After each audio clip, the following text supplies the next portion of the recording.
let's might want to this. think that this isn't the place for you because So we had a guy come to Mars class, right? He's been watching us for a while. yeah. Big buff guy, right? He works out all the time.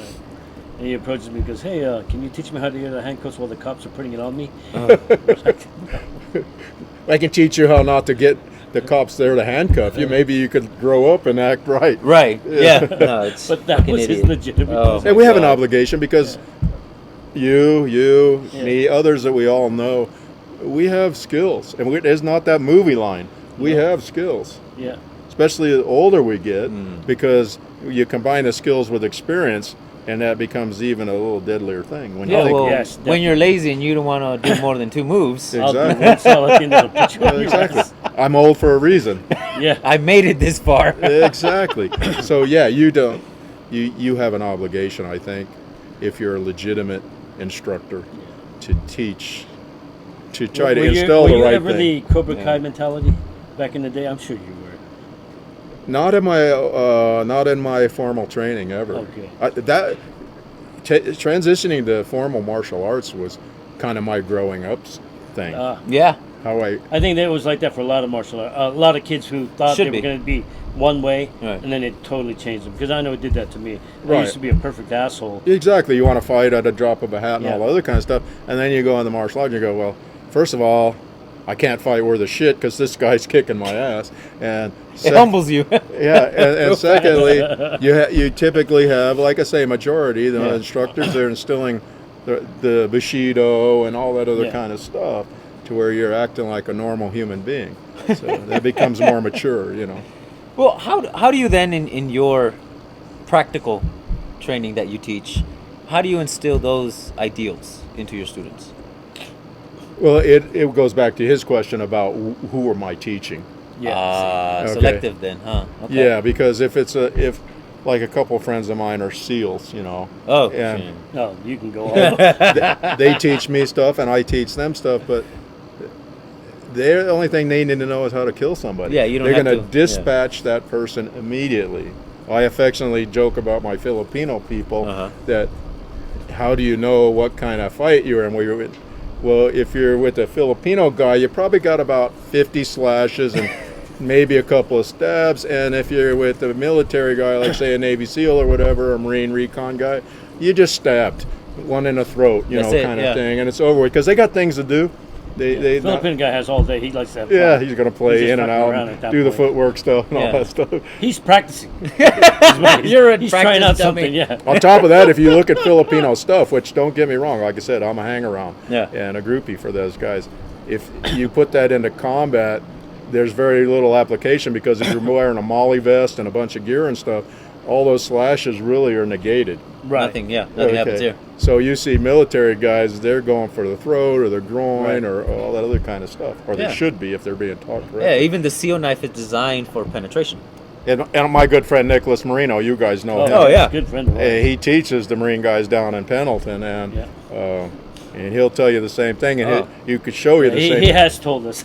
No, We he had him showed on me. our I show. had the Yeah. marks on my neck when Yeah, we were we doing had him on the our show, demonstration. but he's straight in Yeah, and straight out, like Yeah, I was telling you. direct, secondary, You don't play tertiary around. weapon. I you mean, do not yeah. play around. Yeah, but they can't afford to. Well, no, that's the environment that. Now, they're the in. cops, they can afford to play around a little bit because they have an academy training philosophy that is what I call everybody jump on the ball. So they'll call for backup, and there'll be 5 or 6 cops or 10 cops, For the and they one guy. all jump on one guy. Yep. And very few of them actually have training. But by masses, they subdue the guy. Right. Then my civilians, they're like, oh, If you have a group to call, you probably shouldn't be doing martial arts. yeah. Yeah, that's a bad idea. Well, it's not easy. You got 32 pounds of gear on as a cop. you Yeah. know, and that kind of stuff, or 24 to 32, depending. And not all in the best of shape. No offense. No, not some Are are. you still doing seminars? That's my whole thing is private lessons and seminars. Yeah. Okay. If somebody wants a seminar, Give yourself a plug. Yeah, how do we reach you? Give your numbers and all that. yeah, well, you can. My website is nevadaselfprotectioncenter.com. Right. Okay, so you can contact me through there all the time. Uh-huh. So it's kind of a long, but I like it. You travel we'll out put it. everywhere? Sometimes I'll travel, or people locally, I can go to your place, or I like to do I do like an improvised weapon seminar is really cool for civilians. Ooh. You know, using their cell phones and coat hangers and staplers. We're going to talk about that later on in the demo section. We're going to give you. We're gonna do a demo phone. out here. Oh yeah, we're Jesus. going to bring you a cell phone, a coat hanger. What else? What else you got? Yeah, but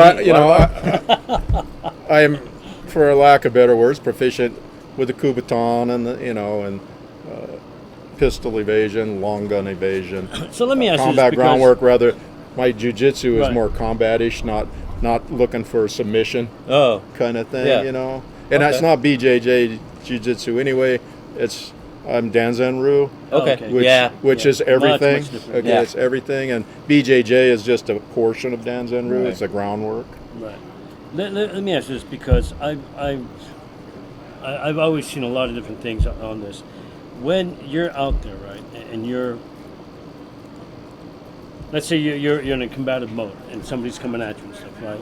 Because you talked about hangers, whatever. This, Yeah. Yeah. Right.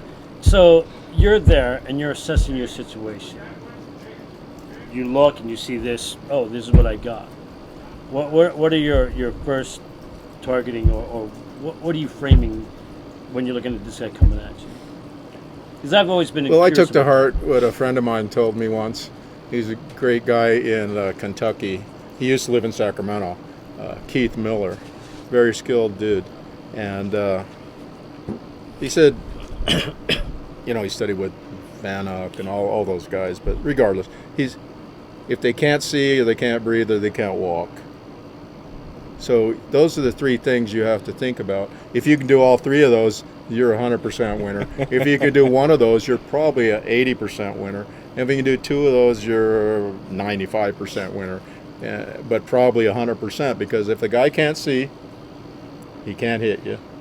If the guy can't breathe, he's not functioning. Right. And if he can't walk, he's Can't not going to chase be you, able yeah. to chase you. Remember, we're talking civilian life. Right. Getting and, away. and That's kind the of thing, and get main away. role. So yes, if I was to take something like this, and he's giving me a bunch of stuff here, and I'd first be looking for my range that I want, But if this is simple, and you got to use a little verbal judo and Yeah. maybe get them engaged. It may end it completely if their the three brain cells they have Yeah. kick in. The three. But if That's you all get it those takes. three brain cells working, then they may be talking, and when they're talking, they're not on their edge anymore. Right. Right. Okay, they're thinking about what you say, and it, like from this, if we were in a bar setting and this is all I had, this would come like this as a distractant, and this would be anywhere in the facial area. Okay. I'm not aiming for anything in particular because there's too many targets there. Right. It just doesn't matter. You could do that simply, that as an improvised kind of thing. Right. If you're a smoker or whatever, sometimes I got my little cigar, I want to flick it in their face, and then but I'm this far behind that as Yeah. it's flying. Right. They're concentrated on this. You're already there. Yeah, kind of thing. That kind of stuff. It makes sense. You gotta, they say keep it simple, stupid, but it's truly Keep it stupid simple. you got because those are the most direct things. When in ninjutsu and the system I studied, it was all about the sword. Mm-hmm. Everything was around and about the sword. What you do with a sword and how the sword worked, and that's how your body works. Your hands work as if you're cutting instead of hitting. Right. So I don't impact you. Mm-hmm. I cut you. You see. So you experienced that before in Manteca, right?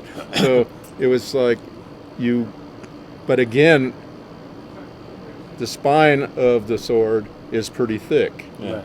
The edge is infinite in its sharpening.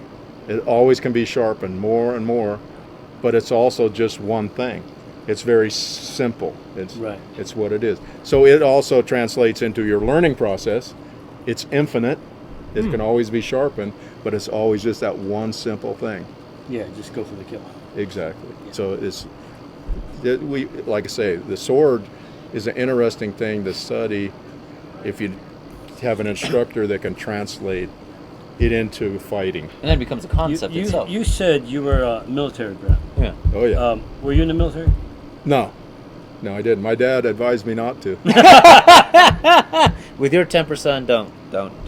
So That's surprising because Yeah. most sons, especially if they're the eldest, Especially Army brats. would jump into there. Because Danny did. Well, say the time that I would have gone into, I would have been in Vietnam, and my dad was a prisoner of war, Right. Really? and he was So was my released. father. Wow. He was released by the communists once, Uh-huh. and the Geneva Convention has all these goofy little rules. And if I had gone into altercation with the communist regime, which the North Vietnamese were, Right. if I were captured, they don't ever have to release you Because your dad was here. because my dad was released. Part of the family line thing. It's some kind of weird shit. Really? Yeah. So that's one thing, and it was also the time when the military was, when people didn't even know the word being woke. Yep. They were starting to be woke back Uh. then. You know, they weren't saluting officers, and Oh, yeah. they were doing the Black Power things and all that kind of stuff, which is whatever. But you're in the military. You choose to be somewhere, you're supposed to go by their gig. Yeah, it's not You like know, you make go, up your own. Yeah. Oh, I'm going to join your outfit, but these are the new rules. That doesn't work. That's life. Doesn't work that way. Danny found that out the tough way when he joined the Air Force. Yeah. He thought, you know how they give you the sales pitch. Oh, you go exotic places, blah blah blah. He ends up in Mississippi. He's like, what the fuck? What's Or in Nome. Then Yeah. Alaska. Yeah, then he was in Alaska. He's like, hey, what the hell? Yeah, And see, he only ended up in Alaska because the guy that was going to go asked him, hey, could you trade with me? Yeah. Because he was this black guy. He says, I'm not going to do well in Alaska. Please trade with me. yeah, so Damn, yeah, that's crazy. I didn't join the military. Huh. I mean, were you bummed out about that? Did you feel like you missed out on something? Well, not if your No. dad's telling you don't do it. And you already knew the military life. I knew the military life, and our whole family gave blood since the Civil War. Damn. So, See, I told you. I mean the Revolutionary War. I backed that up. Francis Marion Scott, if you do your history, called the Swamp Fox, which is loosely based on that movie The Patriot. Oh, is that what it is? Was my great grandfather. How cool. History right here, folks. Yeah, I love that movie. Yeah, I watch it every 4th of July. My grandmother always maintained a family tree and stuff, and it was kind of interesting to learn that when I got older. cool. Yeah, didn't even have to do 23andMe. Just Didn't have So- to submit blood. yeah. Yeah. No, I'm pretty. You've read my stuff. You Yeah. know, I'm like. What do you think is the future of martial arts? Say that again. What do you think is the future of martial arts? Because things have been changing, obviously. A lot. MMA coming out, and Brazilian Jiu-Jitsu being as big as it's become. I Well, mean, back in the day, it wasn't even a thing. MMA don't bother me because it's a sport. Right. Okay, so you got to, at least in my opinion, there's two distinct camps. There's sport, and there's reality or combative or whatever name of the month you're going to put on it. Okay. What flavor? Yeah, because And that's why I'm asking, because it's that's all going, commercialized. there is only the sport. The sport they both can learn from each other. Okay, because your sport requires a lot of technique. Yeah. And the sport doesn't understand a lot of reality, so they can both learn, and still in the sport people can still be within the realm of the rules, Right. but they could, I worked with some cage fighter guys in Sacramento, and they couldn't believe what I was doing to them. I was doing my close quarters combat stuff on them Yeah. because you're training to do against that. Didn't we not talk about earlier straight punches? Right, Almost versus- all martial arts train to throw straight punches and all that kind of stuff. And so how do you train for defense? You defend against a straight punch. So they could mix it up easy, but you just got to remember that when you in a sport, you have a referee and rules that Team of doctors. you're in a fight Right. or a sparring competition that only allows a 50-50 chance of survival. And by survival meaning winning. Right. Get your trophy or the girls clapping and cheering and all that other kind of stuff. So, but in real life you don't have that luxury. Yeah. Right. So you can't be 50-50. That's a fair fight. Right. Exactly. You can't be 50-50. You have to be 90% or better. Right. Or you're the one going to the hospital or the morgue. Right. So yeah, they all have their spot. So I don't begrudge them. Some of the things I laugh at, I lovingly call some of these tournament fights, because I used to fight when I was in Tong Sudo, I'd fight once a month. You know, we'd go to tournaments and do fighting, continuous fighting and sparring and all that kind of stuff. But they do this thing I call the Bay Area bounce. They stand there and bounce, and then they do this. Shotokan does that all the time. Those guys and so when always bouncing. You know, my generation, Chuck Norris and John Natividad and all those kind of guys, well, they fought. Joe Louis, those guys, they got in there, okay, and they didn't dance around. They moved a little bit, but boy, when they started banging, you didn't see much karate even. It was like, bam, they're just doing their thing.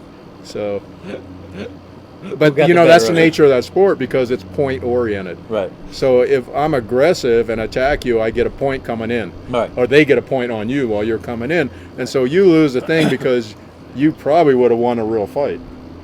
Yeah, and that's you know, and you hear in the news that these MMA guys are getting beat up at a gas station, Black or belts whatever dying else, and fights. because again, there were no rules for the other guys, so they were throwing in doing whatever they wanted. Right, and sometimes BJJ guys, if they don't have a eclectic kind of program with their instructor, they want to get the guy in a submission or on the ground or whatever the case may be. And while the guy on the ground's feeding him a knife in the liver or whatever. Right. Because he don't understand that he can tap out.